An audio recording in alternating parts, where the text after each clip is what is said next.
Ayyaan keessa maal fakkaata bu'aa bahee fi barnoota obsaan turtee ciniinnata rakkoo bal'oo sabbuuqqata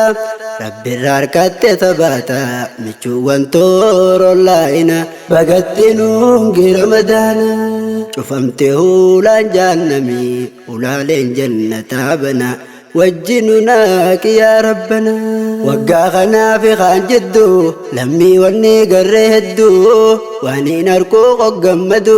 yooniin lakkaawwen baay'attu garuu wanniin harkuu gaddu rakkoo lammiin keessa jirtu ol baafannee himuun jabdu callisuufis kan nu qoytu abshirtuni yarumaa fi